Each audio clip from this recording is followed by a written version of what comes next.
Hello friends, welcome back to channel. இது உங்கள் J ஆரியு. சூற காத்து காத்து காத்து என்ன பார்த்து சூற காத்து காத்து. ஸோ இன்றைக்கி நம்ம சேனலில் நம்ம விஜய் சேதுபதி அவர்களை பற்றி நம்ம பார்க்க போகிறோம். ஆமாங்க, நம்ம விஜய் சேதுபதி அவர்களே மகாராஜா படத்தை பற்றி நான் சொல்லணும் இல்லை.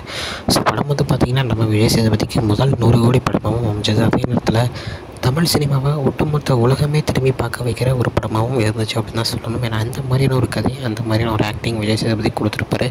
அவர் மட்டும் இல்லை, படத்தில் இருக்கிற ஒரு கேரக்டரும் அவங்க ஆக்டிங்கும் பக்காவாக பண்ணியிருப்பாங்க. ஆமாங்க, இன்றைக்கி இந்த படத்தை பற்றி என்ன அப்டேட் அப்படின்னு பார்த்தீங்கன்னா, இந்த படத்தை சைனாவில் நம்ம திருப்பி ரிலீஸ் பண்ண போகிறாங்க. ஸோ ஓகே, நார்மலாக நிறைய படங்கள் ரிலீஸ் ஆகிருக்கு, அப்புறம் என்ன அப்படி நீங்கள் கேட்கலாம்.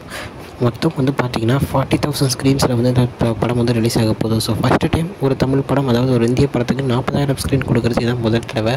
ஸோ அங்கே இருக்கிற 86,000 ஸ்க்ரீன்ஸில் 40,000னா எவ்வளோ பெரிய விஷயம் நீங்களே பார்த்துக்கோங்க. ஸோ ஒருவேளை படம் அங்கேயும் மாபெரும் ஹிட் ஆச்சுன்னா இந்த வருஷம் இல்லை, நம்ம தமிழ் சினிமாவில் அதிக வசூல் அளித்த ஒரு படமாகவும் இந்த படம் அமைய வாய்ப்புகள் நிறையாவே இருக்குது அப்படின்னு தான் சொல்லணும். ஸோ இதை தான் இன்றைக்கி அவங்க கூட ஷேர் பண்ணிக்கலாம் அப்படின்னு தான் இந்த வீடியோவை போடுறேன். ஸோ இது மாதிரி நிறையா சினி அப்டேட்ஸ் தெரிஞ்சுக்க, நிறைய ரிவ்யூஸ் தெரிஞ்சுக்க மறக்காமல் நம்ம சேனலை சப்ஸ்கிரைப் பண்ணிக்கோங்க. அதோட உங்களுக்கு என்ன வீடியோ அப்படி வேணும் அப்படின்றத கமெண்ட்லேயும் சொல்லுங்கள். ஓகே ஃப்ரெண்ட்ஸ், இதுதான் இன்றைக்குள்ள வீடியோ. இன்னொரு வீடியோவில் வந்து பார்க்குறேன். அது வரைக்கும் உங்கள்கிட்ட நிறைய பெறுது உங்கள் Jaswin. Bye friends, next video மறக்காமல் நம்ம சேனலை சப்ஸ்கிரைப் பண்ணிவிடுங்க. Bye bye.